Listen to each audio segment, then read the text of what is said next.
অবৈধ অভিবাসীদের জন্য সুখবর দিল সংযুক্ত আরব আমিরাত সরকার। ঘোষণা অনুযায়ী আগামী 1 সেপ্টেম্বর থেকে সাধারণ ক্ষমার আওতায় আনা হবে দেশটিতে বসবাসকারী অবৈধ অভিবাসীদের। সাধারণ ক্ষমার আওতায় থাকবেন বাংলাদেশিরাও। বুধবার দেশটির residency and foreign affairs in দুবাইয়ের ডিরেক্টর জেনারেল মোহাম্মদ আহমেদ আল মারির সঙ্গে বৈঠকে এই বিষয়ে আলোচনাও করেছে বাংলাদেশ কনসুলেটের কনসাল জেনারেল BM জামাল হোসেনের নেতৃত্বে একটি প্রতিনিধি দল। রেগুলারাইজ হওয়ার পরে, বৈধ হওয়ার পরে তখন তারা কি করবে, হয়তো ইনস্ট্যান্টলি তারা জব পেল না, তখন তো একটা জব খুঁজতেও সময় লাগে। এই কারণে আমাদেরকে বলা হয়েছে যে এই সময়ের জন্য একটা ভিসা দেওয়া হবে, এটিকে বলা হয় জব সিকার্স ভিসা।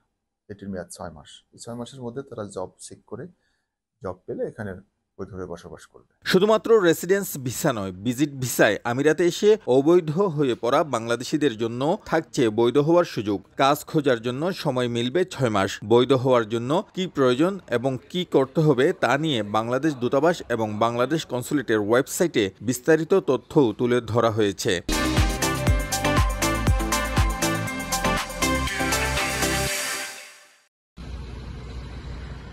এর আগে 2018 সালে অবৈধ অভিবাসীদের জন্য সাধারণ ক্ষমা ঘোষণা করে সংযুক্ত আরব আমিরাত। সেই সময় প্রায় 2 লাখ বাংলাদেশি সাধারণ ক্ষমার সুযোগ পান।